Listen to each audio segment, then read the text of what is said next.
Hello and welcome to MBKM Models. Here is the finished PT-579 Revell 1/72nd scale plastic kit that I have fully converted to radio control. I've been working on this now for nearly a year. It's been a good build. It's a lot of research and development trying to convert a 1/72nd scale kit to 2-channel radio control. I mean, I told them in the model shop that I was doing it and they were like, oh really? Gonna have a hard time doing that. It was a hard time doing it. I mean, I've had self-tappers in and out of the deck, about 4 motors that have come in and out of there. I burnt 2 motors out. No, I didn't burn them out. I resoldered them and it didn't go right. So I've had to put another 2 electric motors in there. The motors that I'm running in it are the small 3-volt motors, and what I've got is 1/8 ESC 2 motors. There's a video of that on the channel if you want to have a look, because you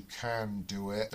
Somebody came back with a question about that. Is there power drop? Yeah, slight but not noticeable. I think I've got so many batteries here. I think I'm running it on small LiPo mobile phone type batteries because of the displacement. So if you start putting large batteries in it, the hull starts going down seriously in the water. Displacement is used on all boat, real ships and everything. It's a mass, say metal or plastic, that will, once it's put into the shape of a boat hull, it displaces its own weight in the water. And there's not a whole lot of displacement with this model, so everything's got to be light. I didn't use the props with the kit. If you're converting to RC, never use the props that come with the kit. So I went onto eBay and I bought a couple of model boat props and some prop shafts, etc. Inside I have used epoxy resin super glue to keep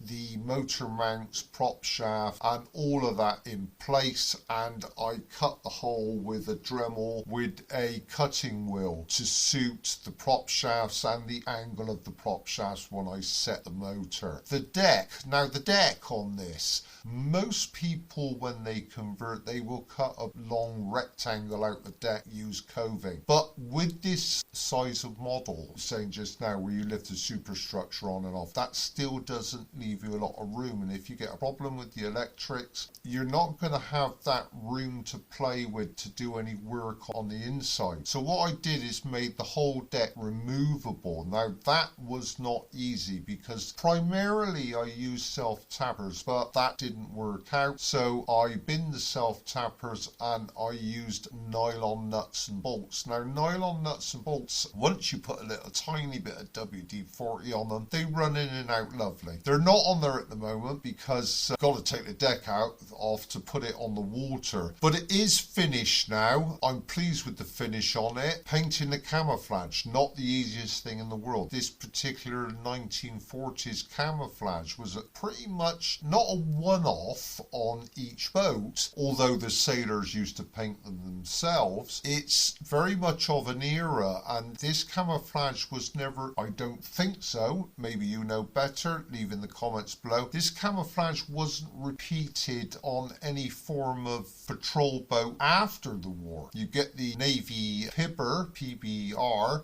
from the Vietnam War, and that's plain green. So lots of research and development this one. I had a great time building it. I've got a couple more plastic boat kits that I'm gonna convert. I'm not sure which one yet. It could be the Pibber, it could be PT-109, and I've got an e-boat here which I Airfix e-boat kit from around the 2000s, which I bought at one of the shows. Inside I've got, one is ESC, 2 electric motors. It works on small mobile phone batteries because of the displacement. Can't have too much weight inside that hull. It's 1/72nd scale, so you really are fighting for space. And I've probably run it on mobile phone batteries, which very small LiPos, which won't give me a lot of running time, but it will run without a lot of water coming over the deck. And this is what I had before. I ran it in a local pond, lake, or whatever you want to call it. It was in the city centre, and when I reversed it up, because there's goes forward and reverse on this. A lot of water came over the stern, so it took in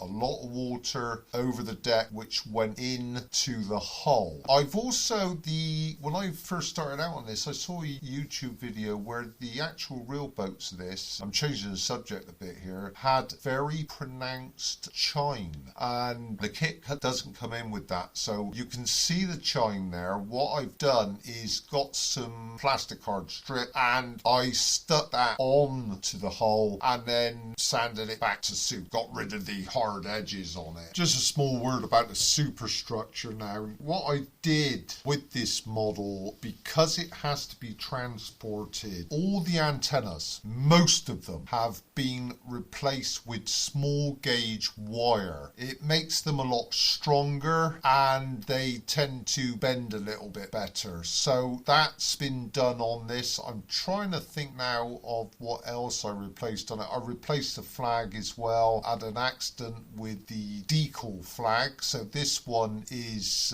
been printed on my computer and it's been applied to the model. So a few things have been replaced and a few lessons learnt as well. The rear deck gun, that's held on by small gauge wire. I completely drilled through it with a small collet and drill that I bought on Amazon purchase, and it's the elevation depression of the gun is the piece of wire that is a piece of small gauge wire, again not plastic lugs, which holds it all together a little bit better. Okay, you're going to start losing scale with this, but you need to be able to transport it. Don't want things breaking on the lake, because these small models, they tend to draw people who like to watch it, and that's good. It puts the hobby in the public eye. So you don't want things snapping off, you don't want things breaking, you want it a little bit more durable. So some things have been changed, some things have been left the same. The front two torpedoes, they are held down by self-tappers or nylon nuts and bolts, and the rear torpedoes, they are removable for when it goes on the water. I've obviously put them on for the video, but personally I'm going to be taking them off when I sail it. Thanks for watching, thanks for listening. Please don't forget to like and subscribe. I'll see you all in the next video, and until next time.